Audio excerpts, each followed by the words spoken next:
The text message arrived at 2:17 p.m. on a Thursday. "Having a great time at the conference. Don't worry about me cutting it short. Enjoy your recovery." I stared at my phone screen, the harsh hospital lighting making the words seem even colder than they were.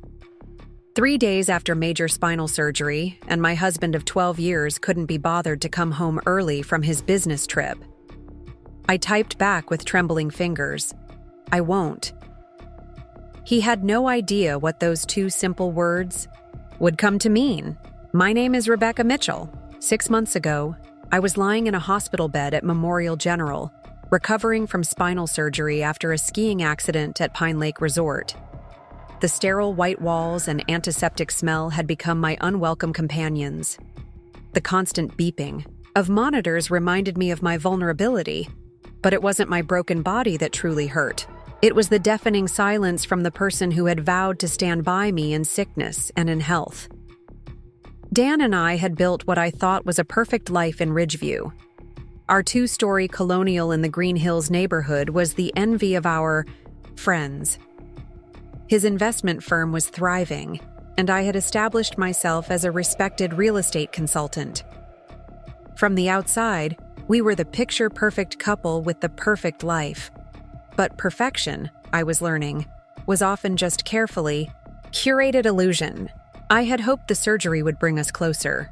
Instead, it had created a canyon between us that seemed impossible to cross. When I first told Dan about needing the operation, he'd seemed concerned, even attentive. He had driven me to pre-op appointments and assured me he would rearrange his schedule for my recovery. But the day after my surgery, he announced an unmissable conference in Phoenix. "It's just 3 days," he'd said, kissing my forehead. "Olivia can check on you. This deal could double our investment portfolio." Olivia, my best friend since college, had indeed been checking on me.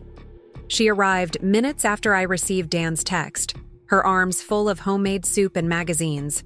One look at my face, and she knew something was wrong. "He's not coming back early, is he?" she asked, setting down her care package. I shook my head, unable to speak through the tightness in my throat. She sighed, taking my hand. "Becky, there's something you should know."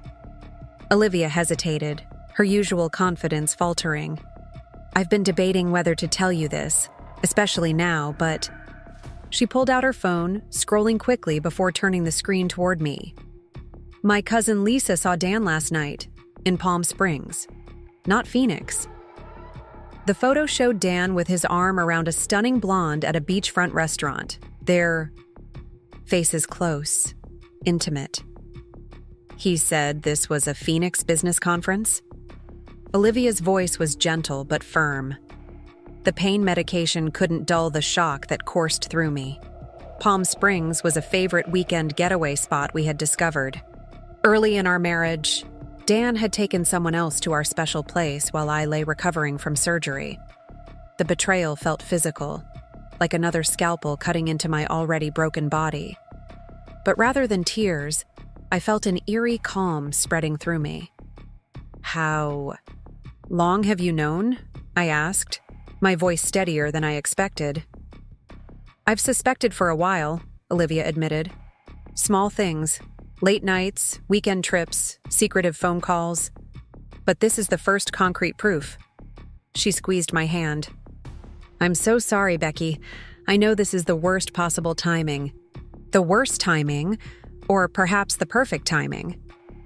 Something shifted inside me in that sterile hospital room. The fog of denial that had clouded my judgment began to lift. All the unexplained absences, the emotional distance, the way Dan had slowly pulled away over the past year, it all suddenly made terrible sense. "Actually," I said, "I think I needed to know exactly what I'm dealing with." I spent the next 3 days in the hospital observing myself almost from a distance, as if watching a stranger process betrayal. Nurses came and went, checking vitals, and changing IVs. Physical therapists helped me take my first painful steps post-surgery. And through it all, a plan began to form in my mind. Not a revenge plan born of hot anger, but something colder, more deliberate. If Dan thought he could discard me when I was at my most vulnerable, he was about to learn a powerful lesson about underestimating me. The day I was discharged, Olivia drove me home, concerned about leaving me alone in our large house. "I can stay with you," she offered, carrying my small hospital bag inside. I shook my head. "I need some time alone to think," I told her. "What I didn't say was that I needed privacy for what came next. As soon as her car disappeared down our tree-lined street, I began my reconnaissance mission. Our home felt different now, less like a sanctuary and more like a crime scene where I needed to gather evidence. Despite the pain shooting through my healing spine, I methodically went through Dan's office. His computer was password protected, but he'd never changed the password from our anniversary date. A cruel irony now. I found emails to luxury hotels, not in Phoenix, but in Palm Springs, Carmel, even Cabo San Lucas. Dinner reservations for 2. Jewelry purchases I'd never received. The digital trail of betrayal was comprehensive and damning. I moved to our bedroom next, finding a hidden second phone in his nightstand drawer. The messages were explicit enough to remove any lingering doubt. The woman was named Vanessa Collins, an investment client turned something much more. Their relationship had been going on for at least 8 months, longer than I'd been dealing with my back problems. While I had been focused on managing my pain and preparing for surgery, my husband had been building a second life. That night, alone in our king-sized bed, I didn't cry. The tears would come later, but in that moment, a strange clarity washed over me. Dan had made his choice. Now I would make mine. I reached for my phone and made 2 calls. First to Kimberly Jackson, the most ruthless divorce attorney in Ridgeview, and then to Marcus Rodriguez, a private investigator Olivia had used. During her own divorce 3 years earlier, Kimberly agreed to meet me at home the following day, given my recovery limitations. She arrived precisely at 9 a.m., her sleek briefcase and sharp pantsuit radiating efficiency. "Mrs. Mitchell," she said, settling into our living room sofa, "tell me everything." And I did, presenting the emails, text messages, and credit card statements I'd compiled overnight. Her expression remained professionally neutral, but I caught the flash of admiration in her eyes at my thoroughness. "You've done half my job already," she noted, examining the evidence. "What exactly are you hoping to achieve here?" I considered her question carefully. "I want what's fair," I replied. "Dan built his investment firm with my family's seed money and my connections. The house is in both our names, but I found the perfect property and negotiated the price. His precious cars and our vacation cabin were purchased with joint funds. I don't want revenge, Ms. Jackson. I want justice." Kimberly nodded, making notes in a leather-bound portfolio. "Given the circumstances, his infidelity while you were undergoing serious medical treatment, and the financial history you've outlined, we have a strong position. But solid evidence of the affair would strengthen it considerably." That's where Marcus Rodriguez came in. He arrived that afternoon, a compact man with observant eyes and a reassuringly professional demeanor. "I understand discretion is paramount," he said, reviewing the information I'd already gathered. "This gives me a starting point, but we'll need more." "Whatever it takes," I told him. "I need to know exactly what I'm dealing with, the extent of the relationship, any shared assets or accounts I don't know about, and especially any plans they might have made for the future." Marcus promised results within a week, but delivered in 3 days. Those 3 days were excruciating, not from physical pain, though my recovery was still challenging, but from the suspended animation of waiting. I continued my physical therapy, exercises, took my medications on schedule, and maintained a perfectly normal facade.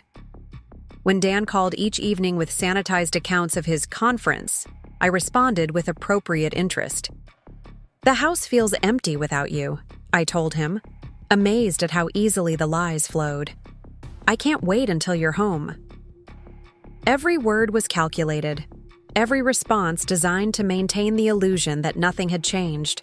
When Marcus's report arrived by encrypted email, I was prepared for its contents, but the comprehensiveness of Dan's deception still staggered me. Vanessa wasn't just a fling, she was a carefully chosen replacement. Dan had opened a separate investment account in his name only, diverting substantial funds from our joint assets.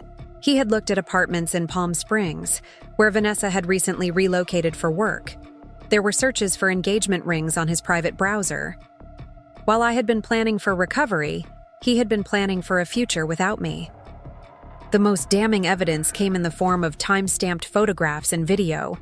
Dan and Vanessa entering the Palm Springs Hilton, shopping for furniture together at a high-end boutique, dining at exclusive restaurants with his hand intimately placed on the small of her back.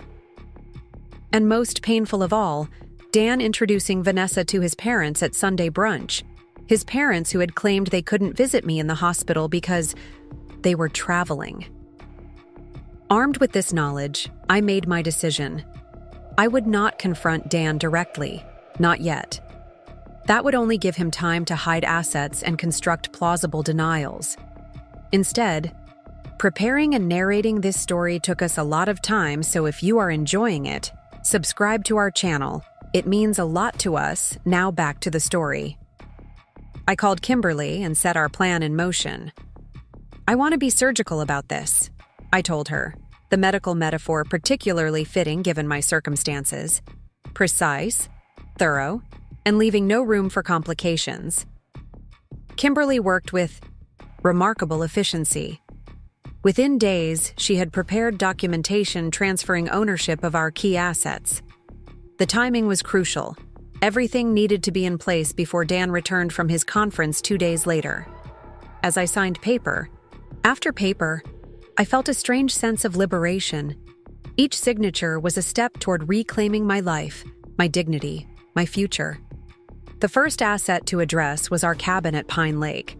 We had purchased it 3 years ago as a weekend retreat, but it had been primarily my project.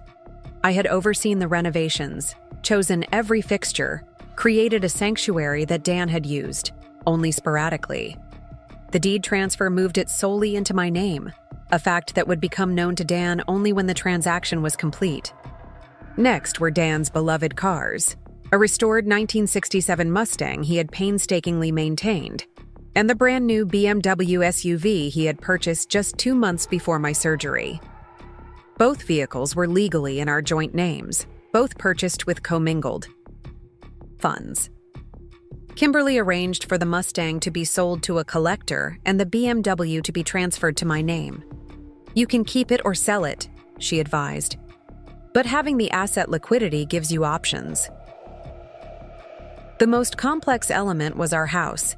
Dan had always handled the mortgage payments from our joint account, but I had made the down payment with an inheritance from my grandmother.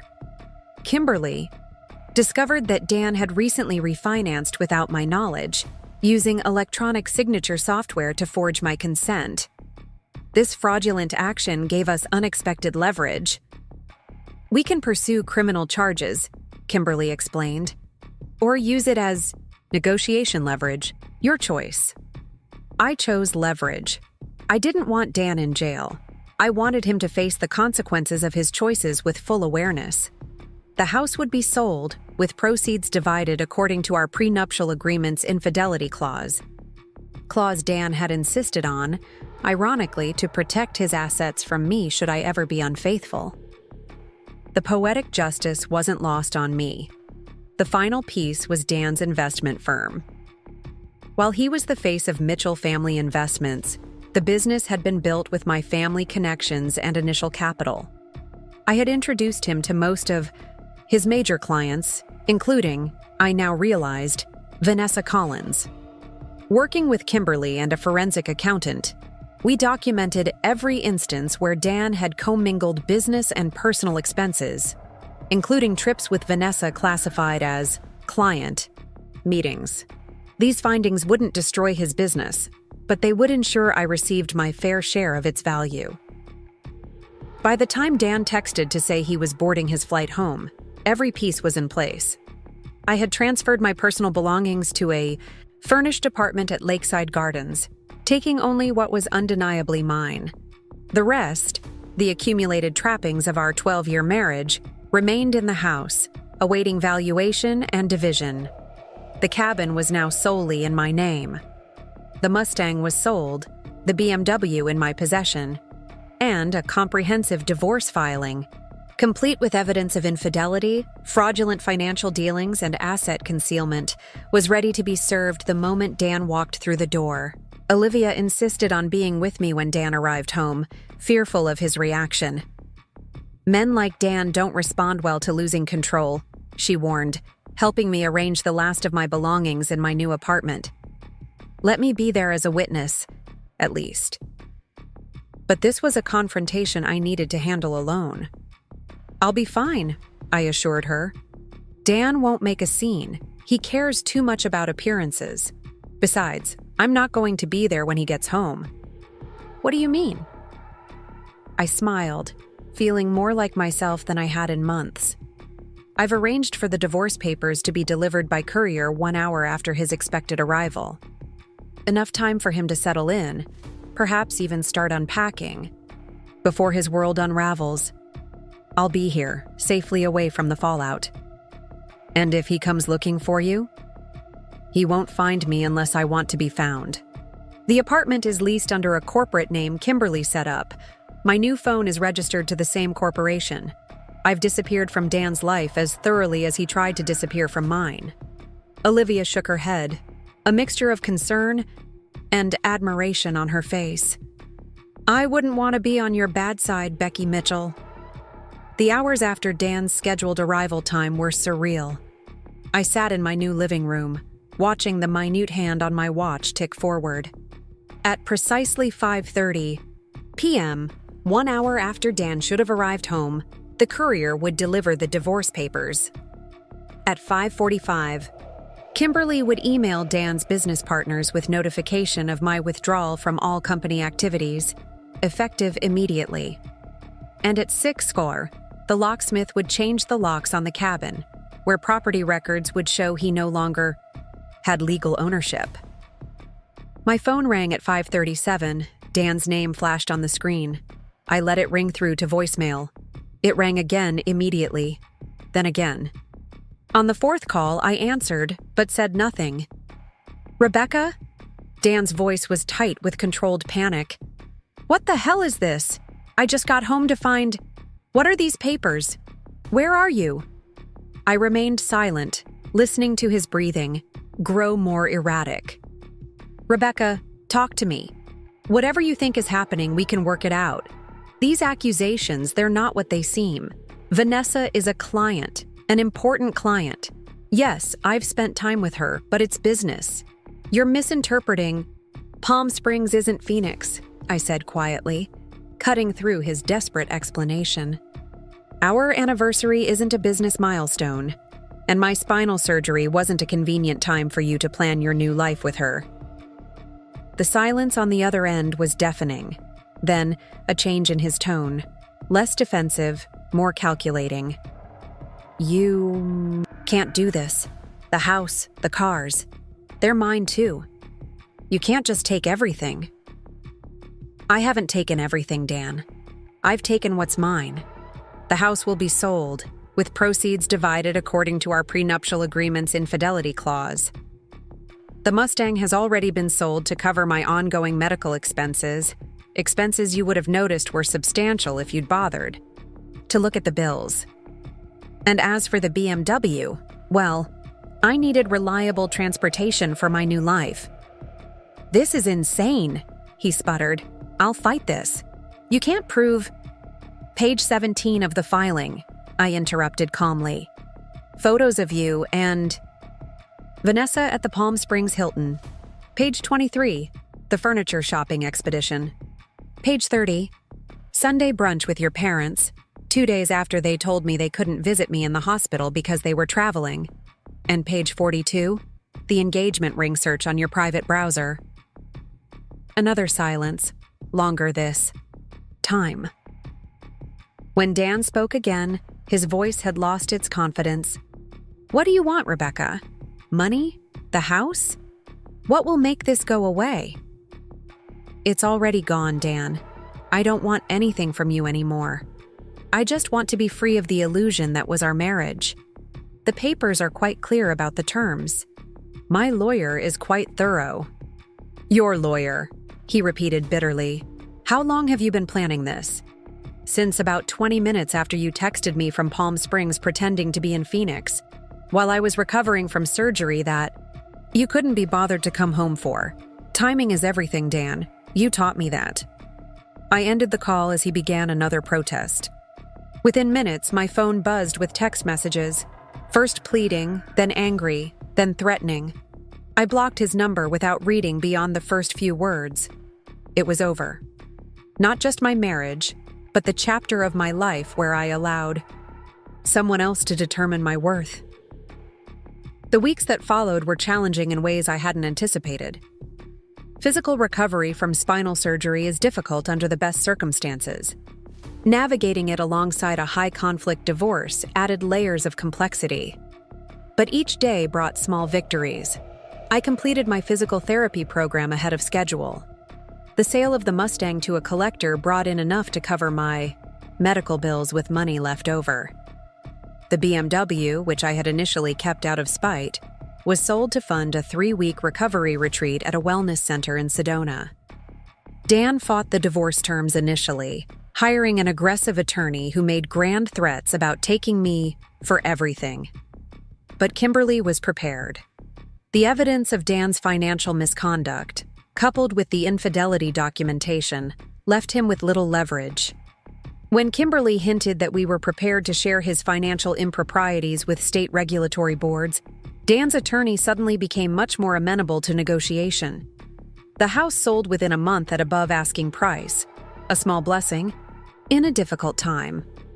As per our agreement, the proceeds were divided according to the prenuptial infidelity clause, which meant I received 70%.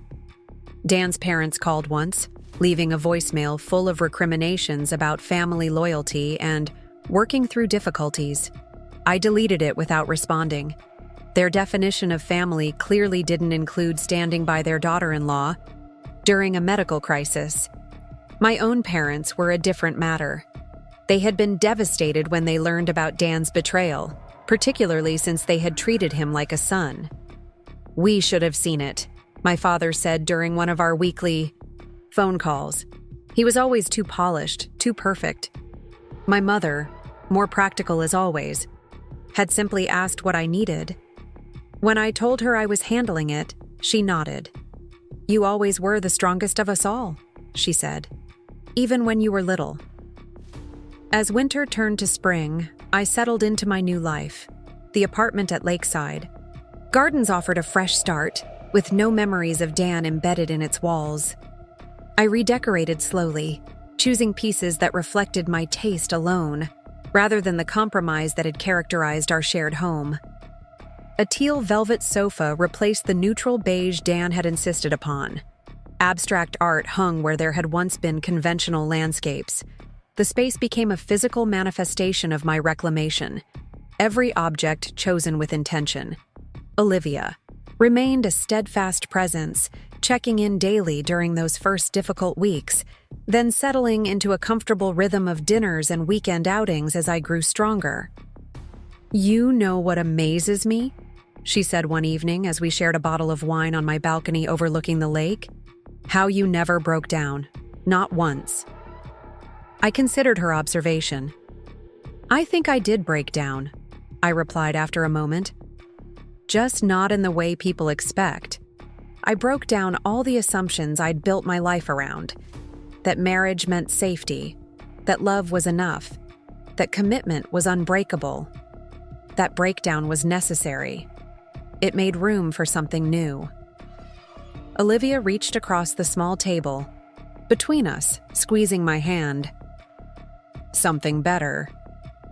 "Something authentic," I corrected. "Better or worse, it's mine." Physical healing continued to be a process of gradual improvement rather than dramatic recovery. The surgery had been successful in repairing the damage from my skiing accident, but my spine would never be what it was before. I learned to manage pain through a combination of targeted exercise, meditation, and occasional medication. The physical therapist who had initially treated me at the hospital became a regular visitor, impressed by my determination to regain as much mobility as possible. Most patients with your type of injury set modest goals, Dr. Patel observed during one session. You keep pushing the boundaries. I've discovered I'm not particularly good at accepting limitations, I replied, completing the challenging series of exercises he had prescribed. He smiled. Somehow I'm not surprised. As spring progressed, I began to reconnect with professional contacts I had allowed to lapse during my marriage. Dan had subtly encouraged me to scale back my real estate consulting work, suggesting it wasn't necessary given his growing success. At the time, I had interpreted his concern as caring. In retrospect, it seemed more like control. Now, free to pursue my own career without consideration for his comfort, I found myself fielding offers and inquiries with increasing frequency. One such call came from Catherine Reynolds, the CEO of a boutique development firm I had worked with before meeting Dan. "Rebecca Mitchell," she said when I answered. "It's been too long. I heard you're back on the market, professionally speaking." I laughed. News travels fast. "Small industry, big gossips," Catherine replied. "Listen, I'm putting together a new venture focused on sustainable luxury developments outside of Ridgeview. Very exclusive, very forward-thinking. I need someone who understands both the high-end market and the changing demographics. Someone like you." The opportunity was exactly what I needed. Challenging, purpose-driven, and completely separate from anything connected to my previous life. "I'm interested," I told her. "When can we meet?" Catherine suggested lunch the following day at Azure, an upscale restaurant in downtown Ridgeview.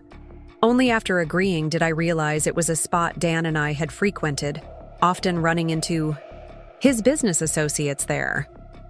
For a moment, I considered suggesting an alternative venue, then dismissed the thought. I wouldn't reorganize my life to avoid potential uncomfortable encounters. Ridgeview wasn't a large city. Paths would inevitably cross. Better to establish the precedent now that I could navigate such situations with dignity. The lunch with Catherine proved to be a turning point. She outlined her vision for a development that combined luxury amenities with sustainable practices, solar panels disguised within architectural elements, gray water systems, natural materials sourced locally. The wealthy are increasingly conscious of their environmental footprint, she explained. But they're not willing to sacrifice comfort. That's where the opportunity lies. I found myself energized by the conversation, offering insights and suggestions that Catherine noted with approving nods.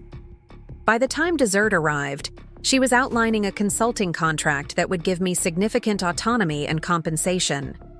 "I need someone who can think holistically about these properties," she said. "Not just their market value, but their integration into the community, their environmental impact, their legacy. That's you, Rebecca." The offer represented more than just professional recognition. It was a chance to align my work with values I had always held but sometimes compromised. "I'm in," I said, extending my hand across the table. "When do we start?" Catherine's smile was genuine. "We just did." As we were preparing to leave, I noticed a familiar figure at a table near the entrance. Martin Cooper, one of Dan's closest business associates. He recognized me at the same moment, his initial smile freezing as he remembered the circumstances. There was an awkward pause as he clearly debated whether to acknowledge me or pretend he hadn't seen me. I made the decision for him, approaching his table with a confident smile. "Martin, how are you?" I asked, extending my hand as if we were nothing more than casual acquaintances. He stood, taking my hand with visible relief. "Rebecca, you look, well, very well, actually." His eyes darted to Catherine, who had followed me. "Martin Cooper, this is Catherine Reynolds. I said, performing the introduction smoothly. Catherine is CEO of Reynolds Development Group. We're working on a new, sustainable luxury project. Martin's eyebrows rose slightly. Impressive. I didn't realize you were back to consulting. Full time now, I replied pleasantly. Life changes. We adapt. He nodded, a hint of admiration in his expression. Indeed we do. It's good to see. You, Rebecca, truly. As Catherine and I walked away, she gave me a sideways look. Friend of the ex? Business partner, I clarified. This is a small town in some ways. Catherine laughed. And you just demonstrated exactly why I want you on my team. Grace under pressure, Rebecca. It's a rare quality. The encounter with Martin was the first of several that spring. Each time I maintained the same poised demeanor, refusing to give in to either awkwardness or animosity. It became a sort of personal challenge to show the world, and perhaps myself, that I had emerged from the divorce undiminished. If anything, I was more fully myself than I had been in years. Dan, for his part, seemed to be struggling with the new reality. Through mutual acquaintances, I heard that Vanessa had indeed ended their relationship shortly after the divorce proceedings began. The promised partnership position at his firm had been delayed, ostensibly due to financial restructuring necessitated by the divorce settlement, and his parents, who had been so dismissive of me during my recovery, were now pressuring him to settle down properly with someone more suitable than Vanessa had been. I took no pleasure in these reports. Whatever anger I had felt toward Dan had been channeled into constructive action rather than sustained resentment. I wanted nothing from him now, not apology, not suffering, not even acknowledgement of the pain he had caused.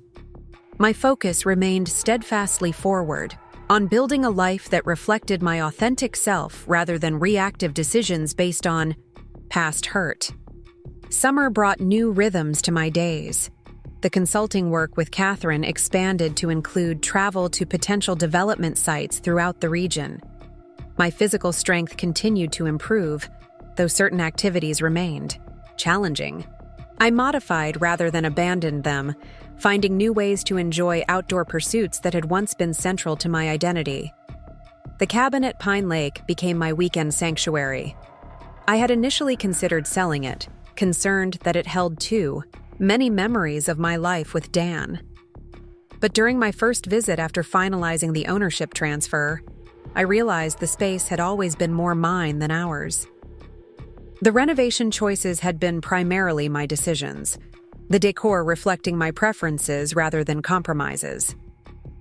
Dan had used the cabin infrequently, always bringing work with him when he did. I, on the other hand, had loved the property for its isolation, its closeness to nature, its silence.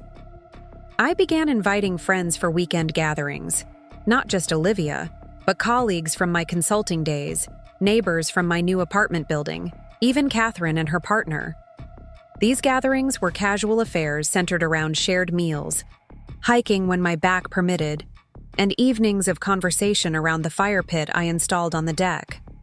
The cabin transformed from a reminder of my marriage to a symbol of my reclamation, each new memory layered over the old like fresh paint. It was during one such weekend that I met James Harrison, a landscape architect Catherine had brought along to discuss potential collaboration on the Sustainable Development Project. Unlike Dan, who commanded attention whenever he entered a room, James had a quieter presence. He listened more than he spoke, observed before commenting, and when he did contribute to a conversation, his insights were thoughtful rather than performative. "Your fire pit design is interesting," he noted as our group gathered on the deck after dinner. "The stones are local?" I nodded. "From the lakeshore, I collected them over several weeks last month." "The arrangement creates a microclimate," he observed, trapping heat but allowing enough airflow to minimize smoke. "Intuitive design." "Or beginner's luck," I replied with a laugh. "I'm hardly a professional." James smiled, the expression transforming his serious face. Sometimes the most authentic designs come from people who haven't been trained to follow conventions. You've created something that responds to this specific environment rather than imposing a predetermined form on it. The conversation shifted to other topics, but I found myself continuing to notice James throughout the evening. His careful attention when others spoke, the precision of his movements as he added wood to the fire, the quiet humor that emerged as he grew more comfortable with the group. He was, I realized, entirely unlike the men I had typically been drawn to in the past. There was no performance to him, no carefully curated persona. As guests began to depart the following day, James lingered, helping me clean up without being asked. "I noticed your blueberry bushes need pruning," he said as we washed dishes side by side. "They'll produce better next year with some attention now." "Are you offering your professional services?" I asked, only half joking. His smile was easy, unforced. "Just an observation, but I'd be happy to show you the technique if you're interested. It's not complicated." I found myself accepting, and we spent an hour in companionable work among the blueberry bushes that lined one side of the property. James was a patient teacher, demonstrating the proper cutting angle, explaining which branches to remove and which to leave. The physical work was challenging for my healing back, but I welcomed the mild discomfort as evidence of progress. "You push yourself," James noted as I stretched carefully after reaching for a particularly stubborn branch. "Is that a criticism?" "An observation," he corrected gently. "There's a difference between challenging your limits and ignoring them. One builds strength, the other causes harm." The insight struck me as applicable beyond physical recovery. How often had I ignored my own limits in my marriage, pushed past discomfort that should have been a warning, dismissed intuitive signals that something was wrong?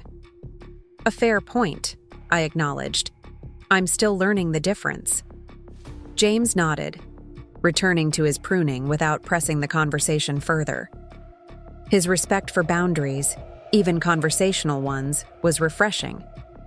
We finished the work in comfortable silence, stepping back finally to survey our efforts. "They'll thank you next summer," James said, gesturing to the neatly pruned bushes. "Sometimes cutting back is necessary for new growth." The metaphor wasn't lost on me. I'm finding that to be true in many areas. As James prepared to leave, I found myself reluctant to see him go. "Catherine mentioned you might have some insights on water conservation systems for the cabin," I said, the pretext transparent even to my own ears. "If you're ever back this way." His smile suggested he saw through the excuse, but appreciated it nonetheless. "I'd be happy to take a look. Maybe next weekend?" The suggestion of a specific time rather than a vague someday was both surprising and welcome. "Next weekend works," I agreed, feeling an unfamiliar flutter of anticipation. As I watched his car disappear down the cabin's winding driveway, I was struck by the unexpected turn the day had taken. I had not been looking for any kind of connection beyond friendship, had in fact deliberately avoided dating scenarios since the divorce. My focus had been exclusively on rebuilding my life on my own terms, establishing independence rather than seeking a new relationship. Yet there had been something about James's quiet confidence, his respect for both physical and emotional boundaries, his genuine interest without expectation, that had bypassed my carefully constructed defenses. It wasn't romantic interest exactly, or at least not primarily that. It was recognition of a kindred spirit, someone who understood the value of rebuilding thoughtfully rather than hastily filling spaces left empty. I returned to the cabin, surveying the freshly pruned blueberry bushes with satisfaction. James was right. Sometimes cutting back was necessary for new growth. My marriage had been severed, my former life deliberately pruned away. But in its place, something new was taking root, something authentic, intentional, and entirely mine. Whether James would be part of that new growth remained to be seen, but the possibility added an unexpected dimension to a journey I had assumed would be solitary. The following Monday brought an unexpected development. Catherine called early, her voice tight with controlled excitement. "Rebecca, have you seen this morning's business section?" I hadn't. My morning routine now included yoga and meditation rather than obsessive news checking. Another change from my life with Dan, where breakfast had been consumed while scanning financial reports and industry updates. Martin Cooper is leaving. Mitchell Family Investments, Catherine announced. He's taking 3 major clients with him to start his own firm. The news was significant. Martin had been Dan's right hand, instrumental in building the company's reputation for exclusivity and results. His departure, especially with key clients, would be a substantial blow. "That's surprising," I said carefully, unsure how I felt about the information. "There's more," Catherine continued. "The article mentions philosophical differences with the firm's leadership, but industry sources suggest concerns about irregularities in client fund management. It's all very carefully worded, but reading between the lines. Financial impropriety. The implication was clear, even couched in journalistic caution. I felt a momentary twist of something, not quite vindication, not quite concern, but a complicated blend of both. "I see," I said simply. "I'm not sharing this to stir up painful history," Catherine clarified quickly. "But given our project's profile, there may be questions. People know you were married to Dan. I wanted you to be prepared." I appreciated her directness. "Thank you. If anyone asks, I've been divorced for months and have no insight into the company's current operations." The response was truthful and professional, revealing nothing of my private knowledge of Dan's financial manipulations. After ending the call, I did look up the article. It was indeed carefully worded, the accusations implied rather than stated directly. But for those familiar with industry language, the subtext was damning. Dan's company was under scrutiny, its reputation damaged. I felt a fleeting impulse to reach out, not to Dan, but to the clients I had originally introduced to the firm, people whose trust might now be compromised. I resisted the urge. That chapter was closed. Their financial relationships were their own to manage. Still, the news lingered in my mind as I went about my day. Not because I wished harm to Dan, but because it reinforced the rightness of my decision to sever all ties completely. The irregularities mentioned in the article likely extended beyond what I had discovered during my own investigation. I had escaped not just a faithless marriage, but potentially a legal minefield as well. By mid-afternoon, my phone was buzzing, with messages from mutual acquaintances, some genuinely concerned about how I was processing the news, others transparently fishing for insider information. I responded to all with the same measured statement, that I had no knowledge of current operations and wished everyone involved the best outcome. It was the response of someone who had truly moved on, for whom past connections held no emotional charge. Only Olivia received a more candid reaction when she called that evening. "Is it terrible that I feel relieved rather than vindicated?" I asked her as we discussed the article. "Like I've had final confirmation that leaving was the right decision?" "Not terrible at all," Olivia assured me. "It's healthy. You're not gloating over his problems. You're grateful they're not your problems anymore. Big difference." "Exactly," I agreed, feeling understood. "It's like finding out you narrowly avoided a car accident. You're not happy the accident happened, but you're relieved you weren't in it." The conversation shifted to other topics: Olivia's new promotion, plans for the 4th of July weekend, a potential group hiking trip in August if my back continued to improve. By the time we ended the call, the news about Dan's company had receded to its proper place. Interesting information about someone from my past, but not central to my present concerns. The weekend arrived with perfect summer weather, warm but not oppressive, the air at Pine Lake clear and sweet. I spent Saturday morning preparing for James's visit, telling myself the extra attention to details, fresh flowers on the deck table, A carefully planned lunch featuring produce from the farmer's market, even a new sundress purchased on impulse, was simply appropriate hospitality rather than anything more significant. James arrived promptly at noon, bringing a bottle of local wine and a folder of design sketches for water conservation systems. "Just some preliminary ideas?" he said as we settled on the deck for lunch. "Based on what Catherine mentioned about your interests." The sketches were thoughtful, incorporating rainwater collection and gray water recycling in ways that complemented rather than disrupted the cabin's existing structure. "These are impressive," I said, genuinely appreciative of the care he had taken. "How difficult would implementation be?" "Depends on how comprehensive you want to be," he replied.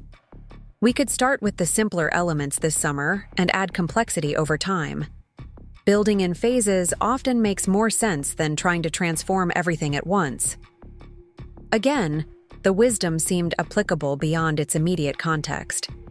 My own rebuilding had been a phased process, first securing my financial independence, then establishing a new home, gradually reconnecting with professional contacts, and only now beginning to consider the possibility of new personal relationships. Each phase had built upon the previous, creating a foundation that felt increasingly stable. The afternoon unfolded naturally, conversation flowing without effort from professional topics to personal histories. James spoke of his childhood in Oregon, his early fascination with how landscapes shape human experience, his graduate studies in sustainable design. I shared selected aspects of my own journey: my love for the cabin, my evolving career in real estate consulting, my recent focus on sustainable development. We both carefully avoided discussing past relationships directly, though the context of our separate lives emerged in the stories we chose to tell. After lunch, we walked the property, James noting potential sites for water collection and suggesting native plants that would thrive with minimal irrigation. The conversation continued, ranging widely, but never feeling forced. As the afternoon waned, we returned to the deck, the angle of sunlight now lower, casting everything in golden warmth. "I should probably head back," James said eventually, though his relaxed posture suggested reluctance. "You could stay for dinner," I offered, surprising myself with the directness. "Nothing fancy.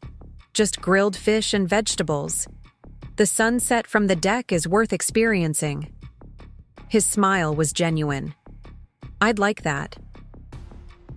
Dinner preparations became a shared activity, James taking responsibility for the grill while I assembled a salad and set the deck table. The easy division of labor felt natural, neither of us attempting to direct or control the other. We ate as the sun began its slow descent behind the trees across the lake, the water reflecting gold and crimson. "This is a special place," James observed, gesturing toward the view. "You can feel how much care has gone into it." "It's become a sanctuary," I admitted, "especially this past year." James nodded, his expression thoughtful. "Catherine mentioned, you've been through some significant changes recently. I hope I'm not overstepping." The reference to my divorce was oblique, respectful. "You're not," I assured him. "And yes, significant changes is a fair description, necessary ones." "Those are often the most difficult," he observed. "And the most rewarding, eventually." The conversation paused as we both watched the sun disappear completely, the sky transitioning from brilliant color to soft twilight. In the silence, I felt a sense of possibility that had been absent from my life for longer than I cared to acknowledge. Not just the potential beginning of something with James, though that was part of it, but a broader recognition that my life had expanded rather than contracted through the process of loss and reclamation. When James left that night, there was no dramatic moment, no declaration of interest or awkward negotiation of what might come next. Just a simple agreement to meet again the following weekend to begin implementing the first phase of the water conservation system, and a brief, gentle hug that acknowledged the connection forming between us without demanding definition. Driving back to my apartment in Ridgeview the next day, I found myself reflecting on the contrast between this emerging relationship and my history with Dan. From the beginning, Dan had been focused on outcomes, defining our relationship status, establishing our social position as a couple, mapping our future together in specific terms. James seemed content with process, with allowing whatever was developing between us to unfold at its own pace without predetermined expectations. The distinction felt important, a manifestation of the different way I was now approaching my life. With Dan, I had been focused on achieving specific markers of success: the perfect marriage, the ideal home, the enviable lifestyle. Now, I was more attentive to the quality of my experiences, the authenticity of my connections, the alignment between my actions and my values. The difference was perhaps most evident in how I felt after spending time with James compared to how I had often felt in the later years of my marriage. With Dan, I had frequently been left with a vague sense of inadequacy, as if I were being measured against standards I could never quite meet. With James, I felt accepted exactly as I was: healing back, complex history, emerging independence, and all. As I pulled into the parking garage at Lakeside Gardens, my phone chimed with a text from Catherine. "Dinner tomorrow to discuss project timeline. 7 p.m. at my place?" I replied with a quick affirmative, looking forward to focusing on work that increasingly felt like a true calling rather than just a career. The consulting project with Reynolds Development Group had expanded significantly. Over the summer, my role evolving from occasional advisor to key strategist. The sustainable luxury concept was resonating strongly with potential investors, particularly as environmental concerns became more prominent in public discourse. My experience in high-end real estate combined with my growing knowledge of sustainable practices positioned me uniquely within the team. After setting my overnight bag inside my apartment, I made a cup of tea and settled on the balcony overlooking the lake. The view was different from the cabins, more civilized, with carefully landscaped common areas and the occasional passing boat, but beautiful in its own way. Like so much in my new life, it wasn't better or worse than what had come before, just different. A new vantage point from which to observe both the world and myself. The sun was setting now over this lake too, the water reflecting the same golden light I had watched with James the previous evening. I sipped my tea, feeling a sense of contentment that had nothing to do with external validation or achievement. Whatever came next, with work, with James, with all aspects of my rebuilding, I would approach it with the same intentionality that had guided me since that moment in the hospital, when I had replied to Dan's dismissive text with two simple words: "I won't." Those words had been a turning point, though I hadn't fully recognized it then. Not just a response to Dan's statement that I shouldn't expect him to come home early, but a declaration of a new approach to my life. I would not wait for someone else's permission to value myself. I would not accept less than I deserved. I would not compromise my integrity to maintain appearances. I would not allow another person's choices to determine my worth. As twilight deepened over the lake, I finished my tea and went inside, ready for whatever the next phase of my journey might bring. The woman who had lain in that hospital bed, betrayed and vulnerable, seemed almost a stranger now. Not because I had forgotten her pain, but because I had transformed it into something powerful, something unbreakable. 6 months after my surgery, I stood on the deck of my cabin at Pine Lake, watching autumn leaves drift onto the still water. My spine had healed well, though occasional pain reminded me of all I had endured. Olivia sat beside me, both of us wrapped in blankets against the cooling air. "Have you heard anything from Dan?" she asked, sipping her tea. I shook my head. Not since the divorce was finalized last month. I heard through mutual friends that he and Vanessa broke up. Apparently, she wasn't interested in a man whose assets had been so significantly reduced. Olivia snorted. Karma has a way of working things out. It wasn't about karma, I said thoughtfully. It was about consequences. Dan made choices, and for possibly the first time in his life, he had to face the results of those choices without someone else cushioning the impact. And what about you? Any regrets about how things turned out? I considered her question. Seriously. I regret believing in a marriage that wasn't real. I regret ignoring the signs that something was wrong. But I don't regret standing up for myself when it mattered most. I don't regret refusing to be a victim. The sun began to set over the lake, painting the water in shades of gold and crimson. My new life wasn't perfect. There were still difficult days, moments of doubt, times when the weight of starting over seemed overwhelming. But it was authentic in a way my marriage had never been. I had rebuilt myself alongside my spine, growing stronger in the places that had been broken. You know what's funny? I said as we watched the last light fade from the sky. Dan always said I was too trusting, too willing to see the best in people.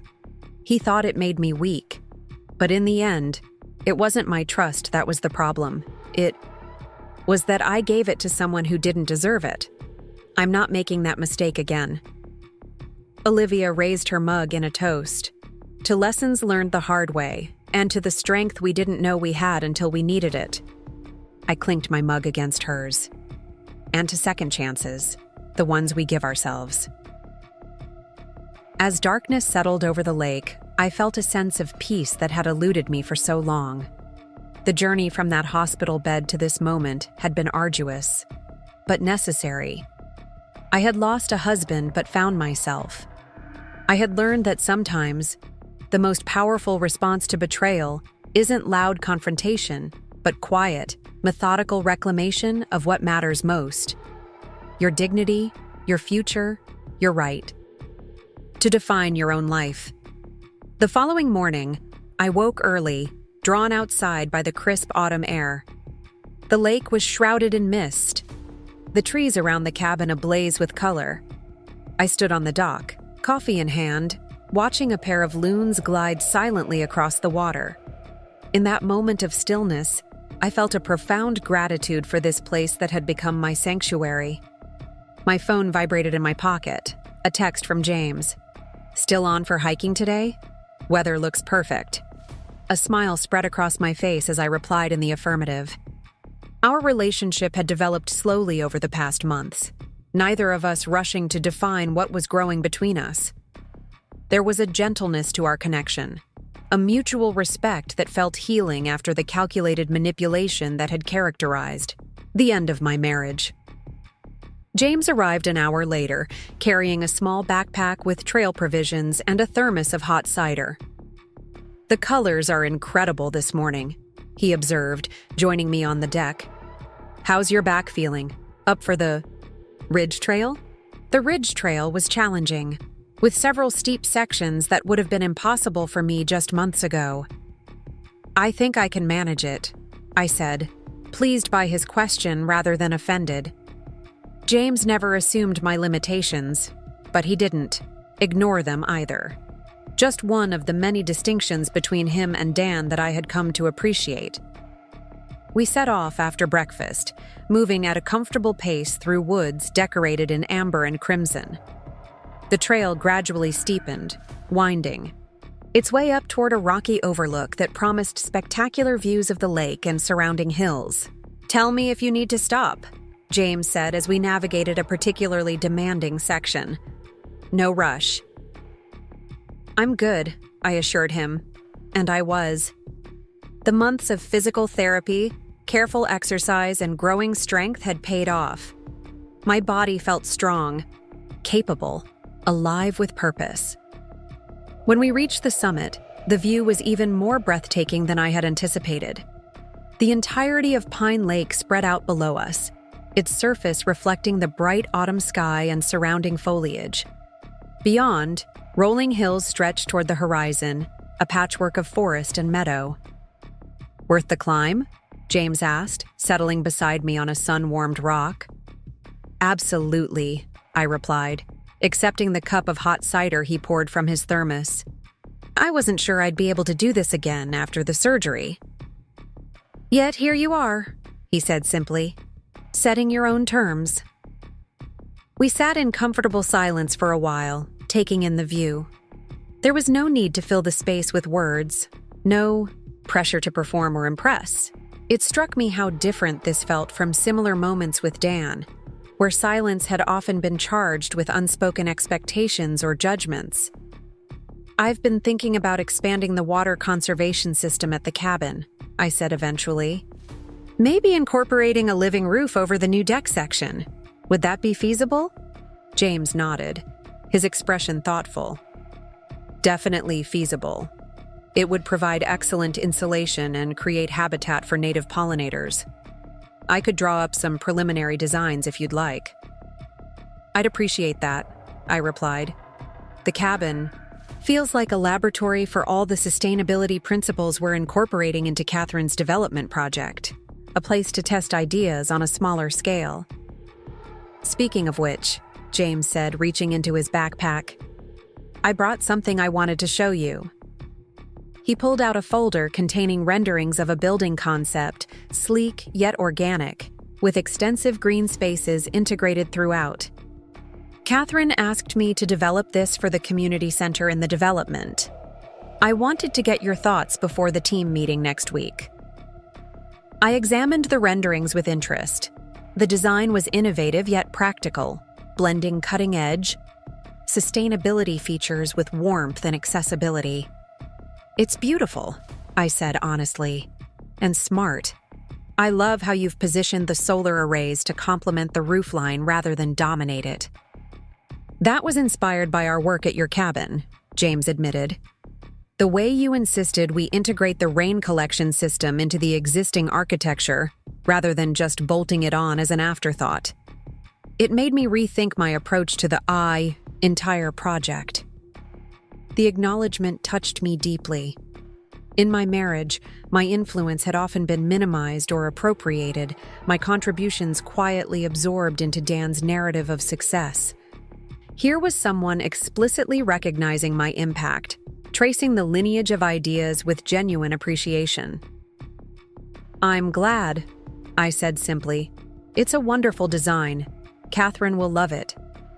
We lingered at the overlook for another hour, discussing the development project, sharing ideas, occasionally lapsing into comfortable silence. As the sun began its westward descent, we packed up and headed back down the trail, moving carefully over the rocky sections.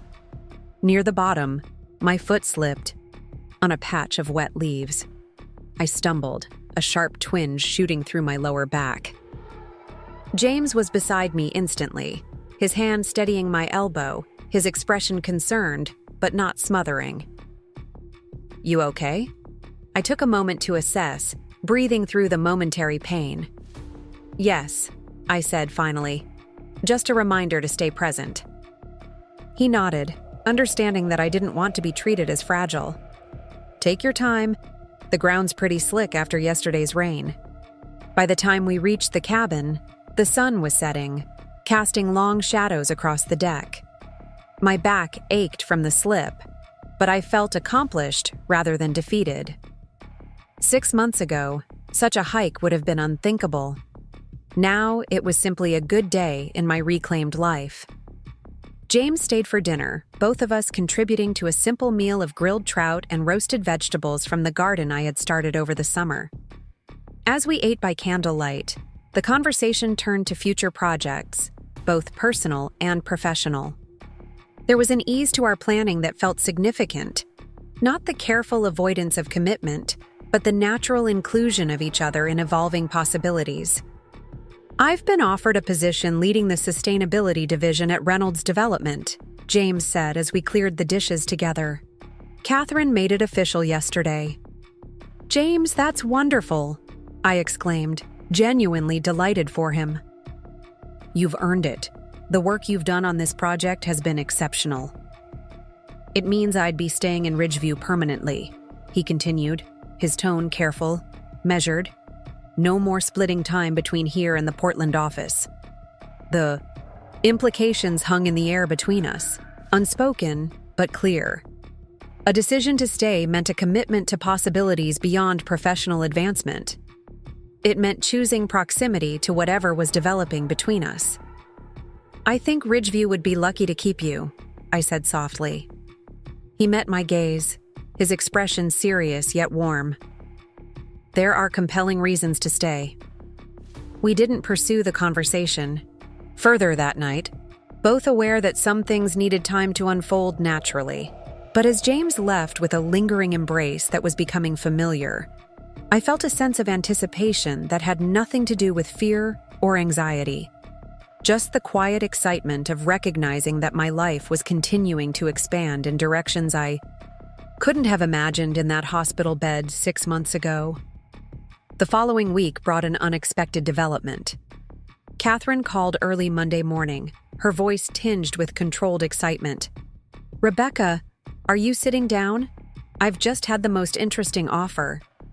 "I'm sitting," I assured her, curious about what could generate such enthusiasm from my normally composed colleague. "GreenPath Ventures wants to partner with us on the development project. Full financial backing, infrastructure support, marketing resources, the works. They're proposing a significant expansion of the original concept, potentially tripling our impact." GreenPath Ventures was a major player in sustainable development nationwide, known for their commitment to environmental innovation and community engagement. Their interest represented a substantial vote of confidence in our project. "That's incredible," I said, genuinely impressed. "How did they find out about us?" "Apparently, someone sent them our preliminary prospectus. They were particularly interested in the community integration aspects, which, I should note, were primarily your contribution to the design." I felt a surge of professional pride, quickly followed by curiosity. "Did they mention who sent them? The materials?" "That's the interesting part," Catherine replied. "It was Martin Cooper. Martin Cooper, Dan's former business partner, the one who had left the firm under circumstances that hinted at ethical concerns. The connection was unexpected and slightly concerning." "I see," I said carefully. "That's surprising." "I thought so too," Catherine agreed. "But when I spoke with him, he was very clear about his motivations. Apparently, he's been following your work since you returned to consulting. He said, and I'm quoting here, 'Rebecca Mitchell always had exceptional vision. I'm just making sure it gets the recognition it deserves this time around.'" The statement carried unmistakable subtext.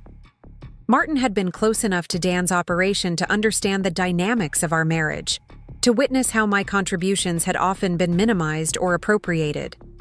This introduction to GreenPath felt like a deliberate correction of past injustices. "That's generous of him," I said, unsure how to feel about this unexpected alliance. "It certainly is," Catherine agreed. "Whatever his motivations, this is a game-changing opportunity for us. GreenPath wants to meet next week to discuss partnership terms. I'd like you to lead the presentation of the community integration components." The request was a vote of confidence in my work, a recognition of my growing role within the project. "I'd be happy to," I agreed, already mentally organizing my approach. After ending the call, I sat on my balcony, watching the morning light play across the lake surface as I processed this new development. Martin's intervention felt like the closing of a circle, a final acknowledgement of the professional value Dan had so often diminished. It wasn't revenge, I had never sought that, but it was a form of justice, a rebalancing of scales that had long been tipped against me. The meeting with GreenPath executives was scheduled for the following Thursday at Catherine's office in downtown Ridgeview. I spent the intervening days refining my presentation, consulting with James on the technical aspects of our sustainability features, and preparing responses to potential questions or concerns. The morning of the meeting, I stood before my closet, considering my options with care. This wasn't vanity, but strategy. In the corporate world, presentation matters, particularly for women seeking to establish authority. I selected a tailored, emerald suit that projected confidence without aggression, paired with minimal jewelry and comfortable yet professional heels. My back had improved enough that I could manage moderate heels for important occasions, though I still kept a pair of flat shoes in my bag for afterward. As I drove downtown, I found myself reflecting on how different this day felt from similar, professional moments during my marriage. Then, such meetings had been fraught with pressure to perform perfectly, to avoid embarrassing Dan by association, to represent not just myself, but our carefully cultivated image as a power couple. Now, I was representing only myself and work I believed in, measured against standards I had chosen to accept. The Green Path team, led by CEO Elaine Winters, was waiting in Catherine's conference room when I arrived. Introductions were made, coffee offered, initial pleasantries exchanged. I observed the dynamics with interest. Elaine was clearly the decision-maker, though she listened attentively to input from her team of 3 executives. Catherine deferred to me with subtle confidence, signaling my authority on the project. Components under discussion. "Let's get started," Elaine suggested after preliminary conversation. "Rebecca, Catherine tells me the community integration approach was primarily your design. We'd love to hear more about your vision." I launched into my presentation, explaining how our development concept wove environmental sustainability with social cohesion, shared garden spaces, mixed-income housing options, pedestrian-friendly layouts that encouraged interaction, energy systems that created community resilience during emergencies. The fundamental premise, I concluded, is that true sustainability must address both environmental and social needs.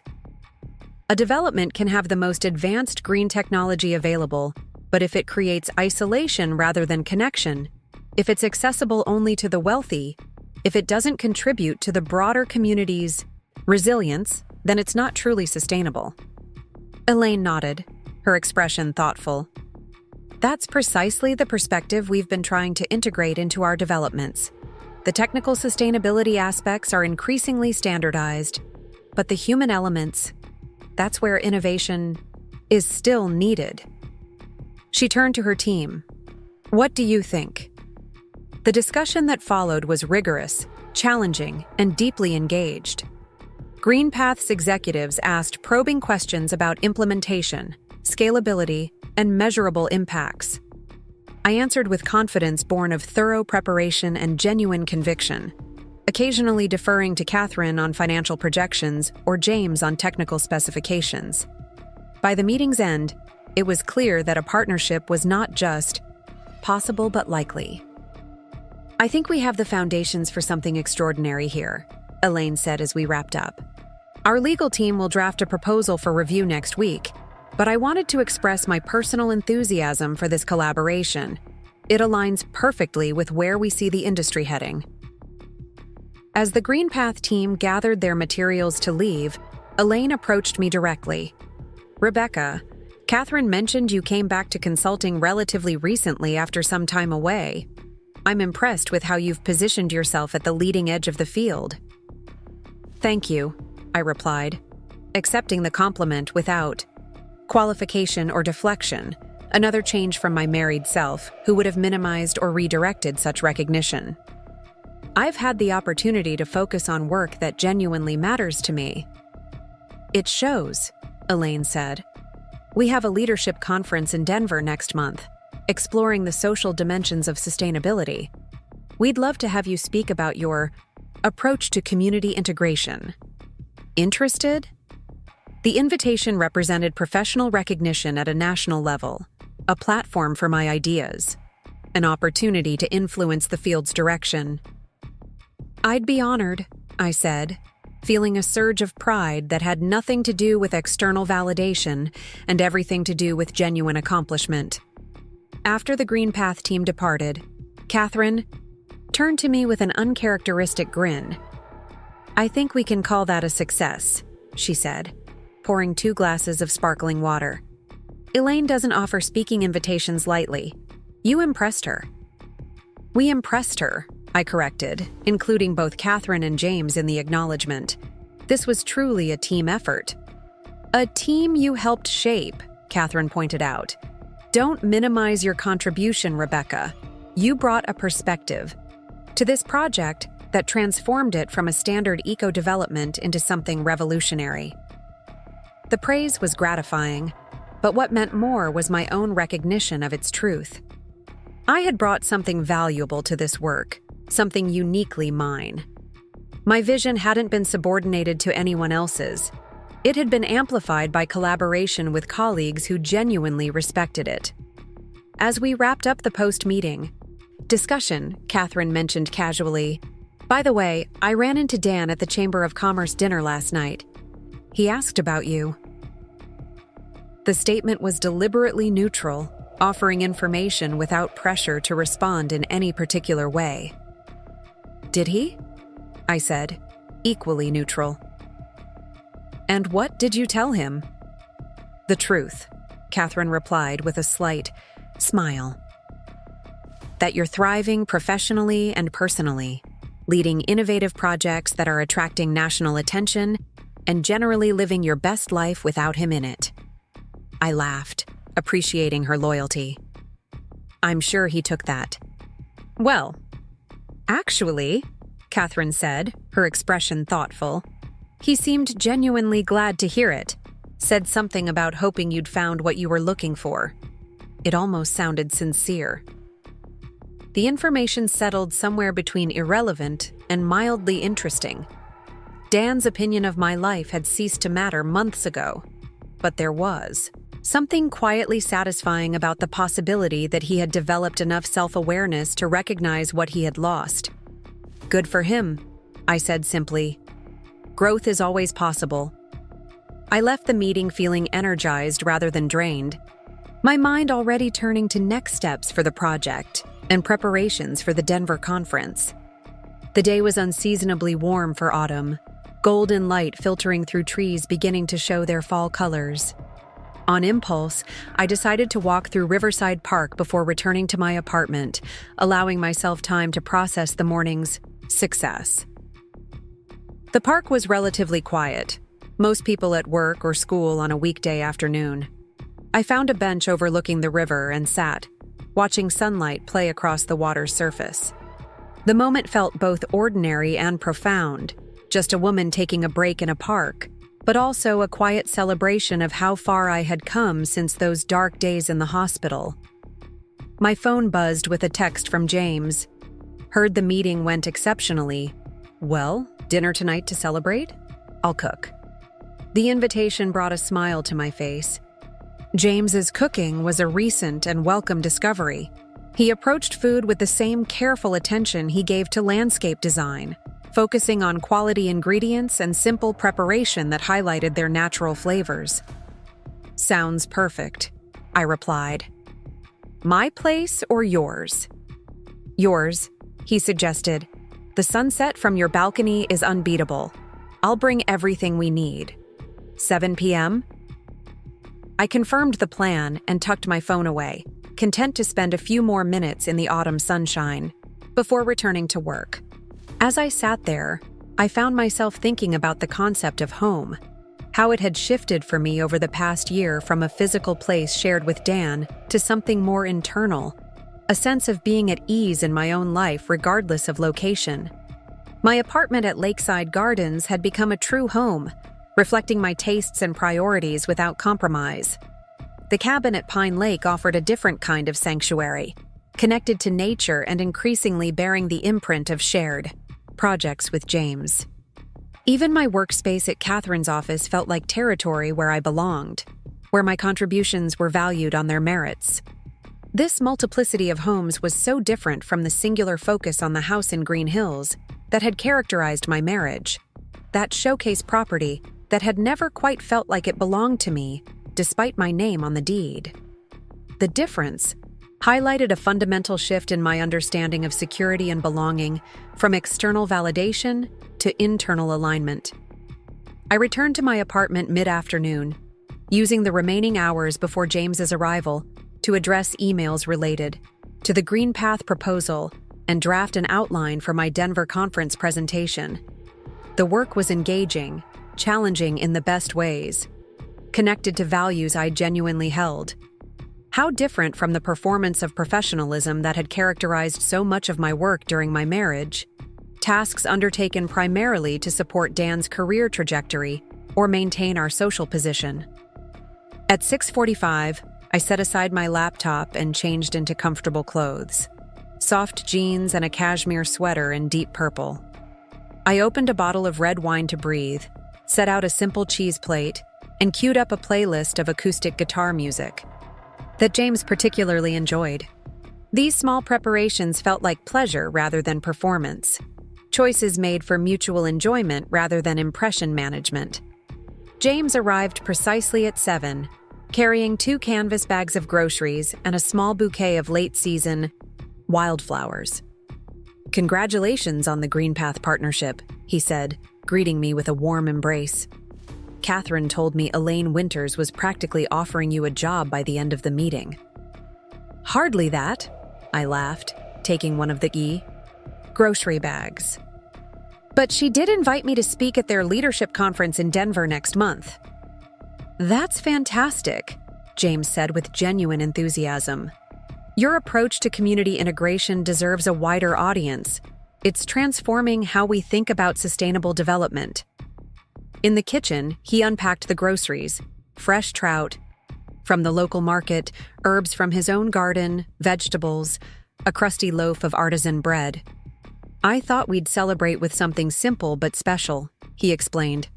"Herb roasted trout, autumn vegetable medley, chocolate olive oil cake for dessert." "Sounds perfect," I said, pouring us each a glass of wine. "Can I help?" Cooking together had become one of our shared pleasures, the easy synchronization of movements in the kitchen reflecting our growing comfort with each other.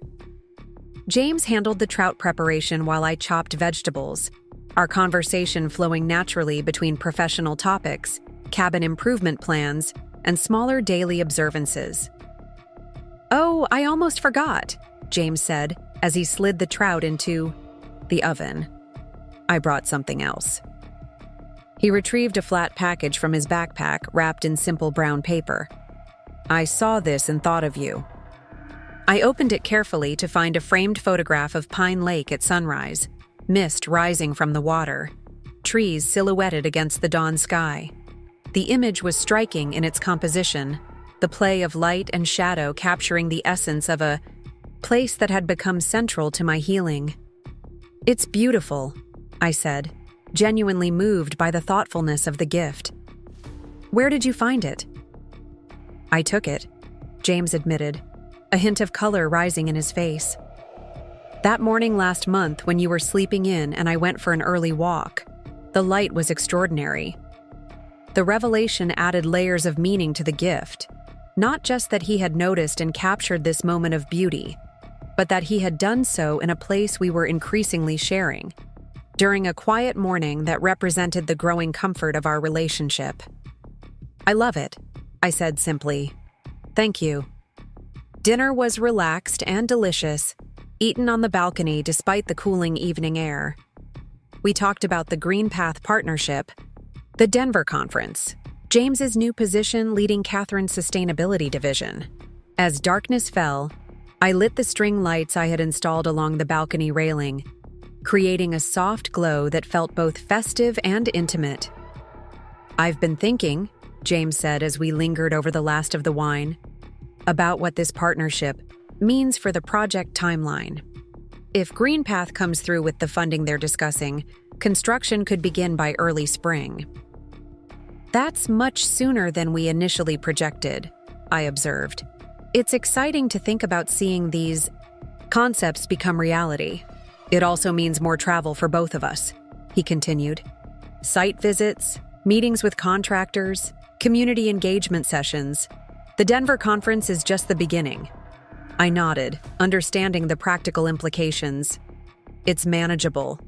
Worth it for a project we believe in." James was quiet. For a moment, his expression thoughtful. "I wonder if it might make sense to consider a more centralized living arrangement, for efficiency's sake."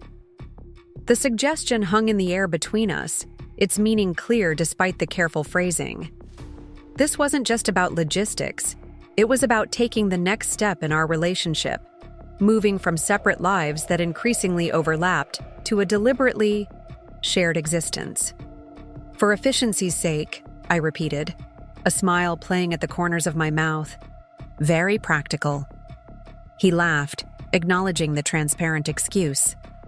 Efficiency is certainly a factor, but there are other considerations.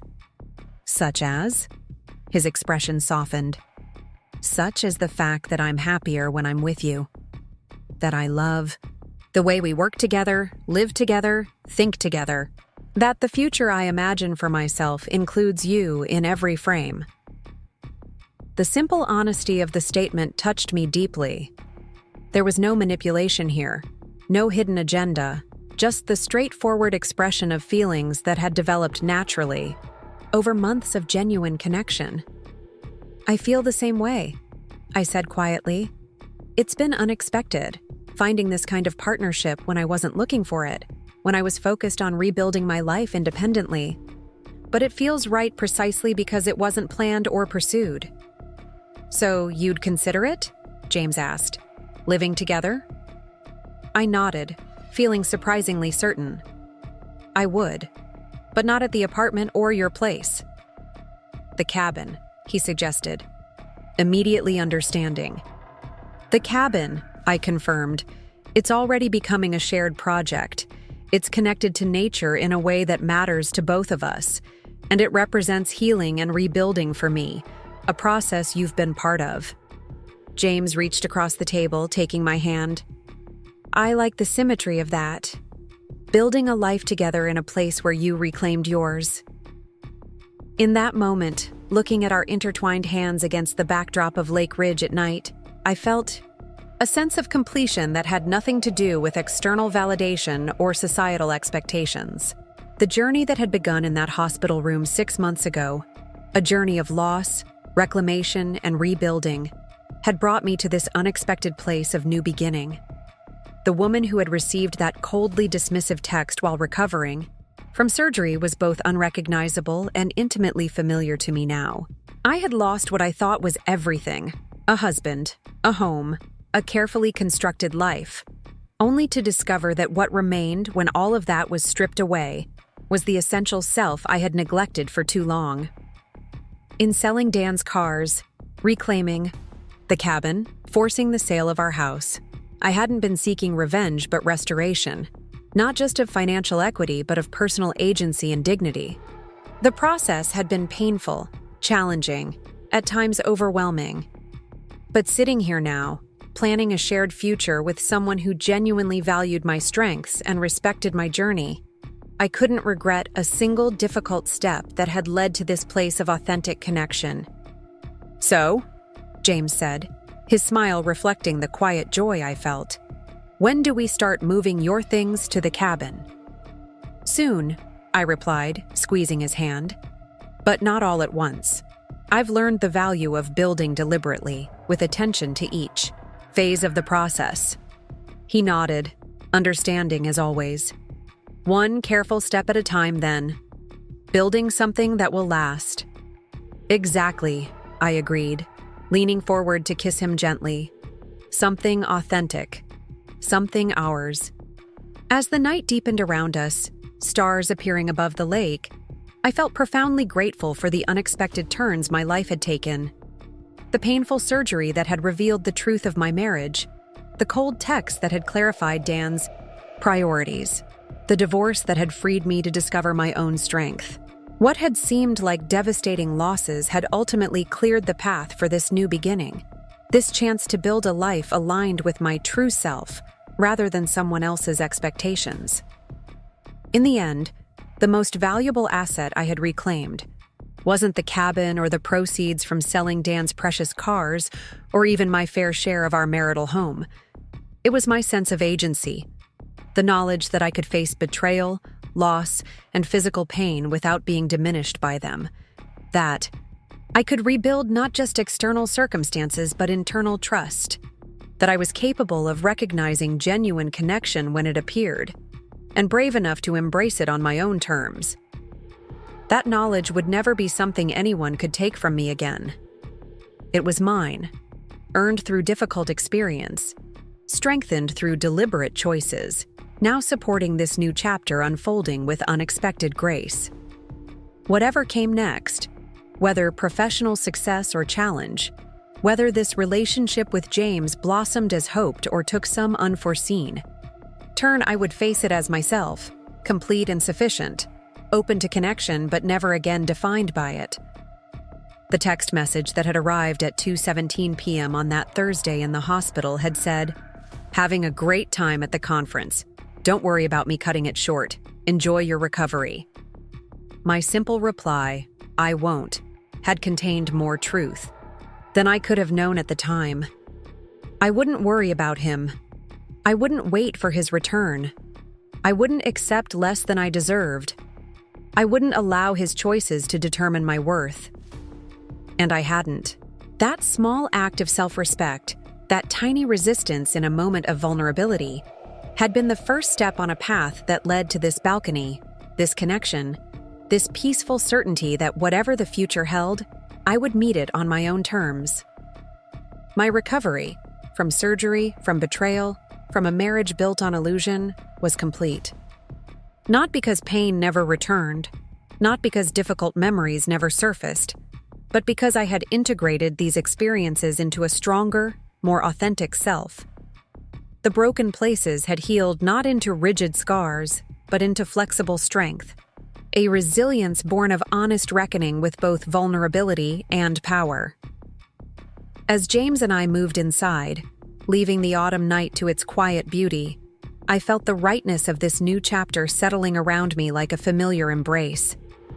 What had begun as a story of loss and revenge had transformed, through intentional choices and unexpected grace, into something far more meaningful, a journey of reclamation, a testament to resilience, and ultimately, an affirmation that sometimes, losing what you thought was everything creates space for discovering what truly matters. 1 year to the day after my spinal surgery, I stood in the doorway of my newly renovated cabin at Pine Lake.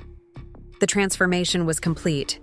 Solar panels seamlessly integrated into the roofline, rainwater collection system disguised as artistic, downspouts, the expanded deck with its living roof already sprouting native wildflowers.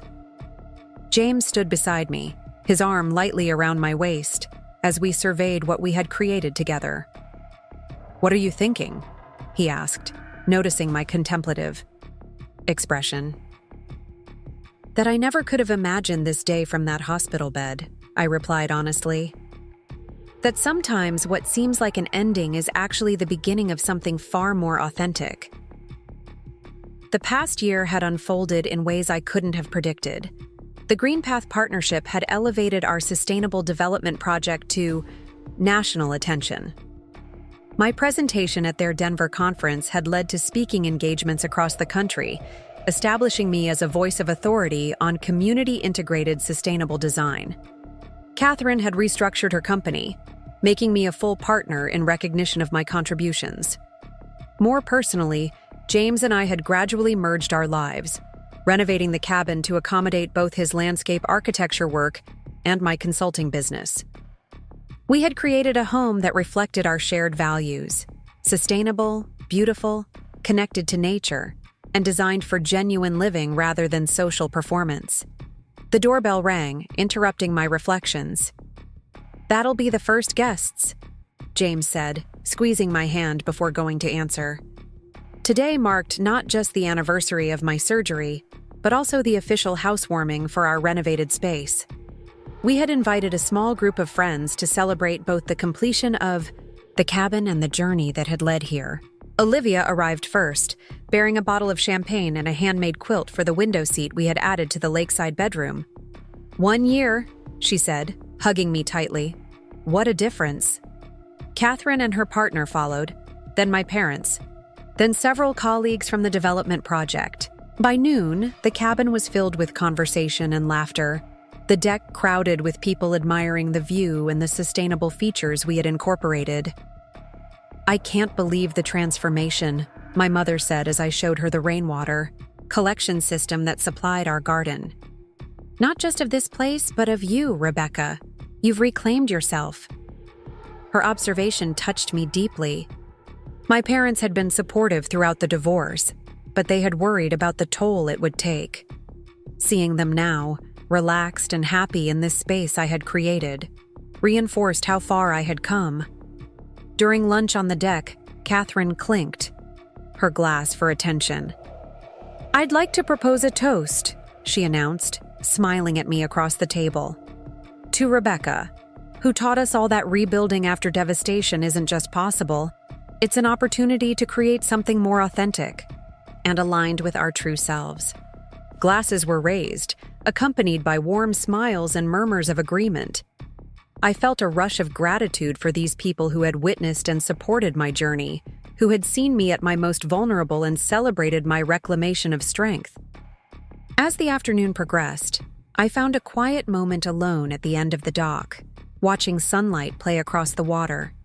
A year ago, I had been lying in a hospital bed, betrayed and vulnerable, receiving that coldly dismissive text from the man who had promised to stand by me.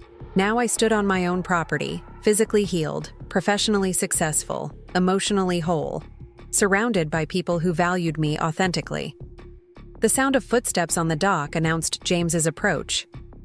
"You okay out here?" he asked, joining me at the water's edge. "More than okay," I assured him, just taking a moment to appreciate how much has changed. He nodded, understanding as always. "You transformed loss into something powerful. Not everyone can do that." "It wasn't a straight line," I admitted. There were dark days when selling Dan's cars and forcing the sale of our house felt like hollow victories. Days when the pain, physical and emotional, seemed overwhelming. "But you kept moving forward," James observed, "one step at a time." "I did," I agreed. And somewhere along the way, it stopped being about what I had lost and became about what I was creating. That was the real turning point. We stood in comfortable silence, watching a heron glide across the lake. After a moment, James reached into his pocket. "I have something for you, an anniversary gift of sorts." He handed me a small wooden box, beautifully crafted from reclaimed pine. Inside, nestled on a bed of soft fabric, was a key attached to a silver compass. "A key?"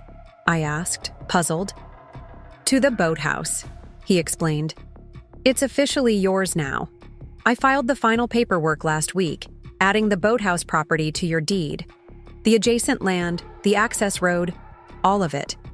No one can ever restrict your access to this place again." I felt tears well in my eyes at the thoughtfulness of the gift. The boathouse property had been a lingering concern. It bordered my land but had separate ownership, creating potential future complications. James had quietly resolved this vulnerability, ensuring my sanctuary was truly secure. "And the compass?" I asked, running my finger over its polished surface. "Because you found your true north," he said simply. "When everything else was stripped away, you navigated by your own internal compass. That's what I admire most about you, Rebecca. Not your resilience or your success, though both are remarkable, but your authenticity. Your unwavering commitment to what matters most." I closed my hand around the key and compass, deeply moved by the gift and its meaning. "Thank you," I said softly, "for seeing me as I am, for valuing that person." "Always," he promised, kissing me gently. We returned to our guests, rejoining the celebration that marked not just a new home, but a new chapter. As evening approached, the party moved indoors, the conversation flowing as easily as the wine. I found myself observing these people who had become my chosen family, grateful for the genuine connections that had replaced the performative relationships of my previous life. Around sunset, my phone buzzed with an incoming text. I almost ignored it, reluctant to interrupt the moment, but a quick glance showed Dan's name on the screen, the first direct contact since our divorce had been finalized. Curious rather than anxious, I excused myself to read the message privately. Heard about your success with the Green Path project. Congratulations. You always deserved recognition for your vision. I'm sorry I couldn't see that clearly when it mattered." The acknowledgement was unexpected, a small but significant gesture of awareness from someone who had once dismissed my contributions so casually. I felt no surge of vindication, no need to respond immediately or at all. Dan's recognition or lack thereof no longer defined my worth. After a moment's consideration, I silenced the phone and returned it to my pocket, choosing to remain fully present in the life I had created rather than revisiting the one I had left behind. Later that night, after our guests had departed and James had fallen asleep, I stood on the deck watching moonlight silver the lake's surface. The path from that hospital bed to this moment had been neither straight nor easy. It had required courage to face betrayal, strength to reclaim what was rightfully mine, wisdom to rebuild with intention rather than reaction. The woman who had typed "I won't" in response to Dan's dismissive text had been stronger than she knew. In those two simple words, she had asserted her worth, her autonomy, her right to define herself on her own terms. That small act of self-respect had been the first step toward the life I now lived. A life characterized not by what had been taken from me, but by what I had deliberately chosen to create. As I turned to go inside, to the warmth of the home and the relationship I had built from the ashes of betrayal, I felt a profound sense of completion. Not because the journey was over. Life would continue to present challenges and opportunities, requiring navigation, but because I now moved through the world as my authentic self, guided by my own internal compass rather than someone else's expectations. The cabin lights glowed softly in the darkness, beckoning me inside. I took one last look at the moonlit lake, grateful for all that had led me here, even the painful parts, even the losses. Without them, I might never have discovered my own strength, my own worth, my own capacity to rebuild and thrive. Some would call what I did revenge, selling Dan's cars, claiming the cabin, forcing the sale of our house. But I knew better. It wasn't revenge, but reclamation. Not of properties or possessions, but of something far more valuable: my dignity, my agency, my right to define my own life. And that, I realized as I went inside to join James, was the most valuable asset of all. Up next, you've got two more standout stories right on your screen. If this one hit the mark, you won't want to pass these up. Just click and check them out.